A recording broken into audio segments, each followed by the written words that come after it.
Hello, BEd classes में आपका स्वागत। आज हम फिज़िकल एजुकेशन जो आपका पार्ट है बीएड का,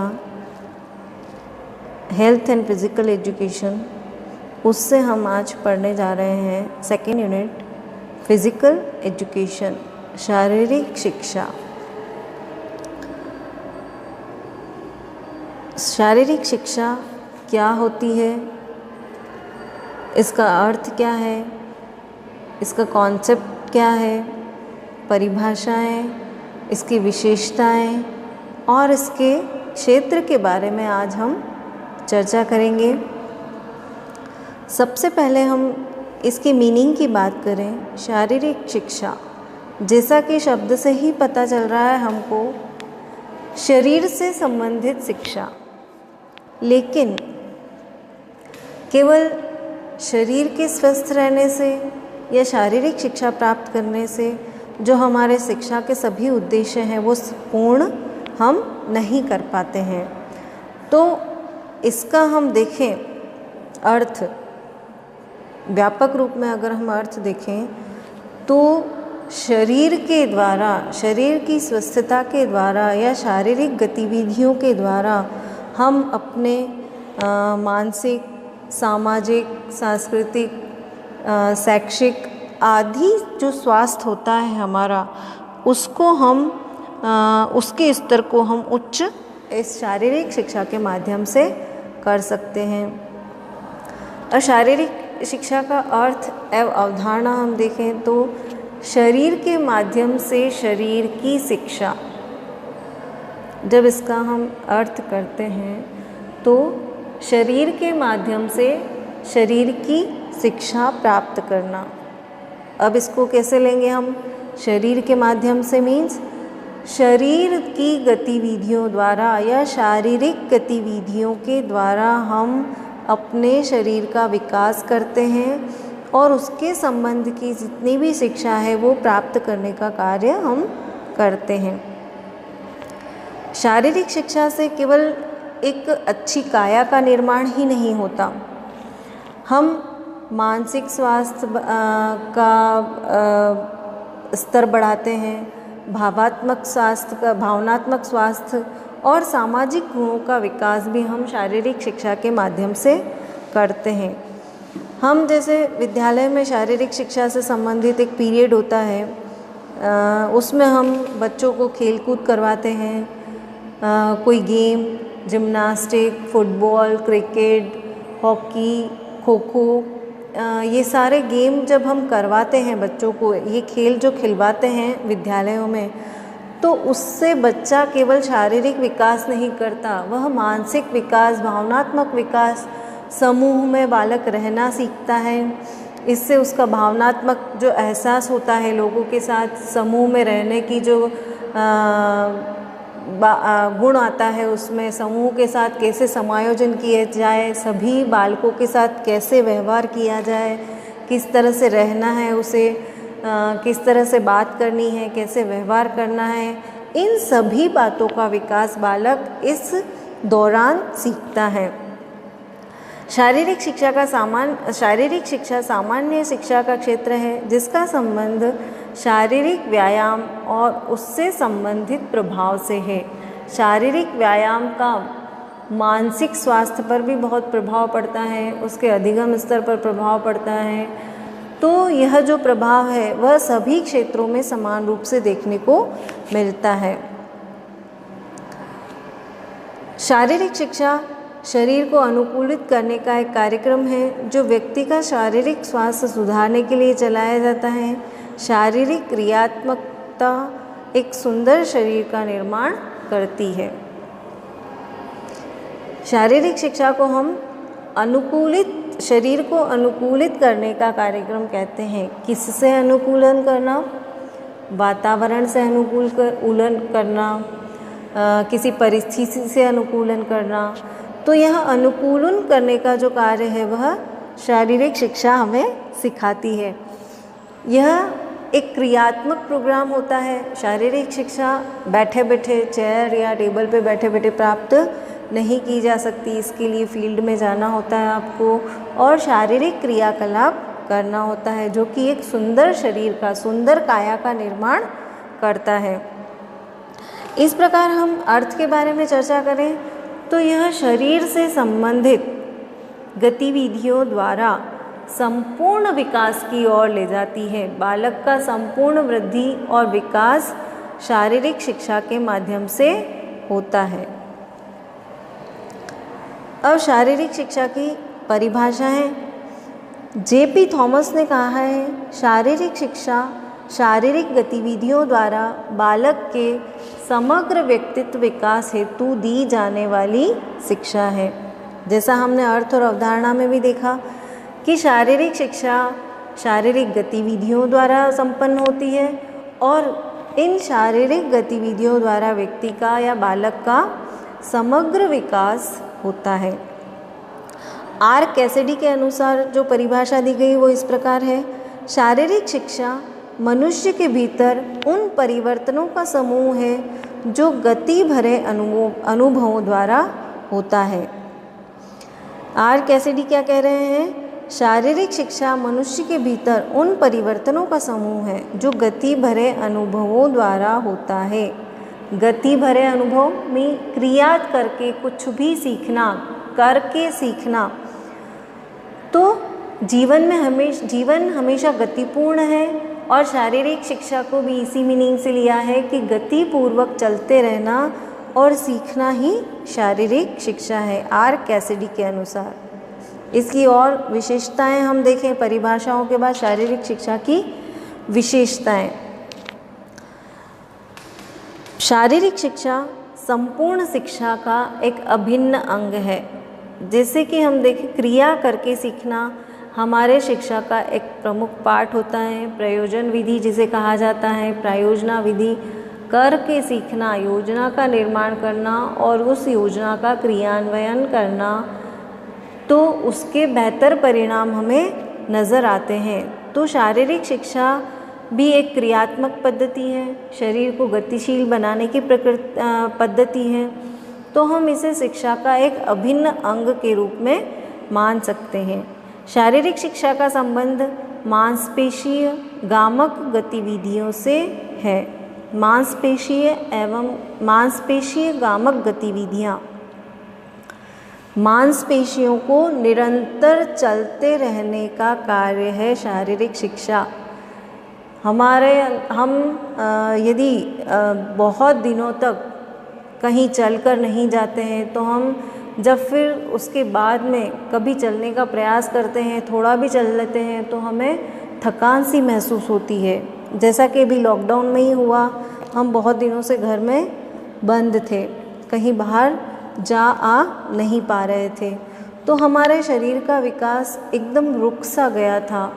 हमारी जो कार्य करने की पद्धति है वो बिल्कुल घर तक सीमित हो गई थी।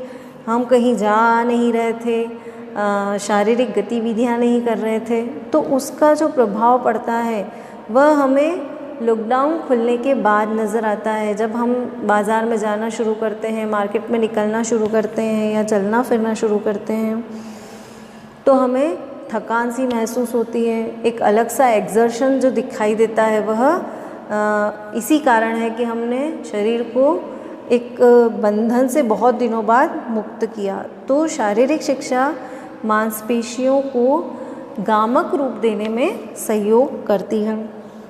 शारीरिक शिक्षा शारीरिक प्रशिक्षण में योगदान देती है।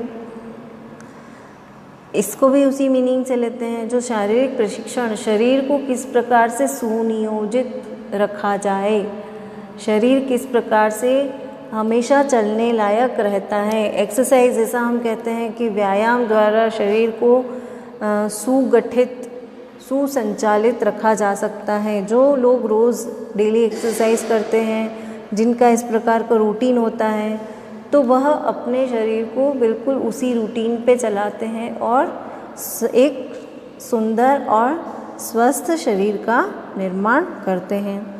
शारीरिक शिक्षा द्वारा व्यक्ति के मानसिक, संवेगात्मक, सामाजिक एवं आर्थिक पक्ष भी संतुलित रूप से विकसित होता है। शारीरिक शिक्षा द्वारा व्यक्ति के समग्र का विकास होता है। हम परिभाषाओं में भी देखा, हमने अर्थ के संबंध में भी देखा और अब की विशेषताओं में भी देख रहे हैं कि शारीरिक शिक्षा के द्वारा व्यक्ति मानसिक, भावनात्मक, संवेगात्मक, सामाजिक, आर्थिक आदि सभी पक्षों को सुदृढ़ करता जाता है। अब शारीरिक शिक्षा की विशेषताओं के पश्चात शारीरिक शिक्षा के क्षेत्र। शारीरिक शिक्षा के क्षेत्र कौन कौन से हैं, इसके संबंध में हम बात करें तो सबसे पहला शारीरिक शिक्षा के अंतर्गत हम विशेषता जानते भी हैं कि शारीरिक शिक्षा में खेलकूद संबंधी क्रियाएं बहुत अधिक करवाई जाती है। खेलकूद की संपन्नता हम ग्राउंड में जाकर करते हैं। इनमें ऐसे खेल खिलवाए जाते हैं जो हमारे फिज़िकल इंस्ट्रक्टर होते हैं, विद्यालयों में नियुक्ति होती है, वह उन्हें इस प्रकार का प्रशिक्षण लेकर ही वह विद्यालय में आते हैं और बालकों को इस प्रकार से प्रशिक्षण प्रदान करते हैं।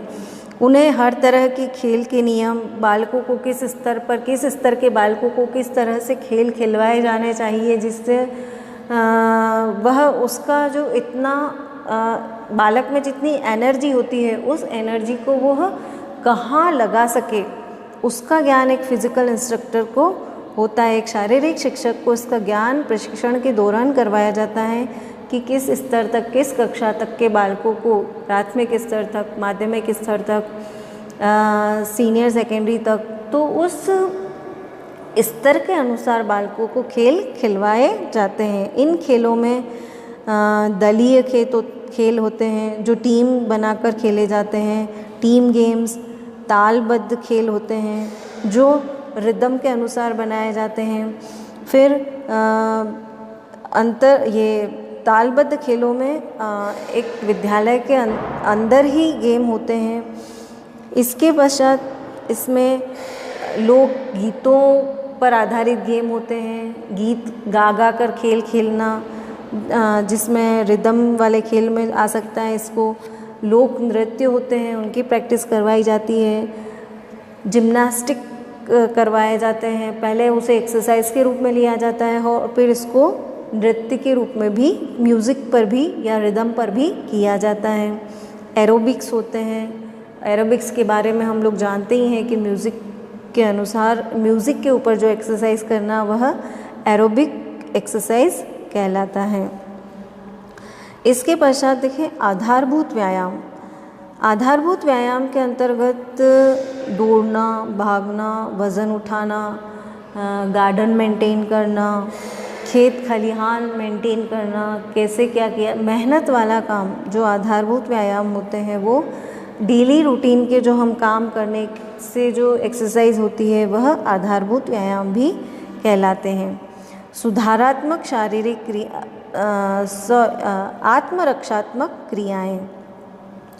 आत्मरक्षात्मक क्रियाओं में जैसे हम कहते हैं कि अभी जो बहुत चल रहा है जूडो कराटे सीखना, और इस तरह के जो हम अपनी आत्मरक्षा किसी भी स्थिति में कर सकें। यदि कोई हमारे सामने आ जाए हमारे ऊपर अटैक करने के लिए और हम अपनी रक्षा उस व्यायाम को सीखकर, उन क्रियाओं को सीखकर करते हैं, ऐसी क्रियाएं आत्मरक्षात्मक क्रियाएं कहलाती हैं। जैसे मुक्केबाजी, कुश्ती, तीर चलाना, जूडो कराटे सीखना, जो भी क्लासेस चलती हैं ब्लैक बेल्ट की, इस तरह से ये आत्मरक्षात्मक क्रियाएं भी इसके अंतर्गत आती हैं। इसके पश्चात जिम्नास्टिक क्रियाएं। जिम्नास्टिक क्रियाएं जो है वो शरीर को बिल्कुल लचीला बनाने का कार्य करती हैं। पहले बेसिक रूप में इसे एक्सरसाइज के तौर पर लिया जाता है और शरीर को सुडौल और बिल्कुल लचीला बनाया जाता है। इसके पश्चात वह रिदम के ऊपर चलती है और इसको जिम्नास्टिक नृत्य का रूप भी दिया जाता है। उसमें शरीर को किसी भी प्रकार से मोड़कर या किसी भी प्रकार से हाथ पैर चलाकर नृत्य किया जाता है। यह एक प्रशिक्षित व्यक्ति ही संपन्न करवा सकता है जिसमें इस जिम्नास्टिक में बहुत अच्छा प्रशिक्षण लिया हुआ हो। इसके पश्चात योगिक क्रियाएं और आसन के द्वारा यौगिक क्रियाओं में जो आसन होते हैं, अलग अलग प्रकार के योगासन, जैसे सूर्य नमस्कार होता है, इससे हमारी मांसपेशियाँ सुदृढ़ होती है। प्राणायाम किया जाता है, आसन करवाए जाते हैं, जैसे पद्मासन और वज्रासन। जो बैठने के तरीके हैं, हम किस प्रकार से बैठते हैं, उससे हमारे शरीर के अंदर जो क्रियाएं होती है, जो टॉक्सिन्स होते हैं, वो बाहर निकलते हैं उन आसनों के माध्यम से, और शरीर को आराम मिलता है। ऐसे बहुत सारे आसन, जैसे धनुरासन, शवासन, सर्वांगासन।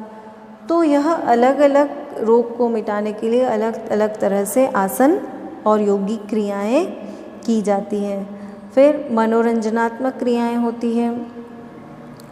इसके अंतर्गत हम वीक में एक दिन जैसे बाल सभा करवाते हैं विद्यालयों में, या इस प्रकार के कोई गेम्स करवाते हैं जिसमें मनोरंजन होता है बालकों का।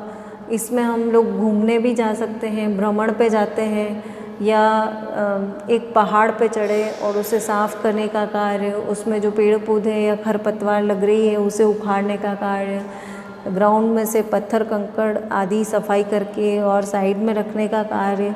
ऐसे जो कार्य होते हैं जिसमें बालक समूह में भी कार्य करते हैं, गीत गाते हुए कार्य कर सकते हैं, तो इस प्रकार की क्रियाएं मनोरंजनात्मक क्रियाएं कहलाती हैं।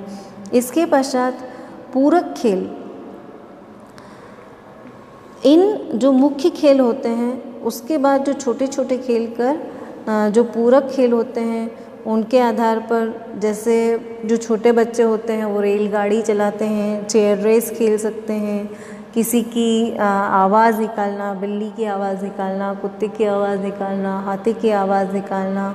इस प्रकार से जो छोटे छोटे बच्चे जो खेल खेलते हैं, इनमें क्राफ्ट्स बनाना भी आ जाता है, मिट्टी से मूर्तियाँ बनाना, कागज़ की लुगदी से मूर्तियाँ बनाना। तो उसमें शरीर भी क्रियात्मक रहता है बालकों का, और मानसिक क्रियाएं भी होती रहती हैं। तो इस प्रकार के खेल पूरक खेल कहलाते हैं। यहाँ तक हमने शारीरिक शिक्षा के संबंध में अर्थ, अवधारणा, उसकी विशेषताएं और क्षेत्रों के बारे में चर्चा की। Thank you for watching.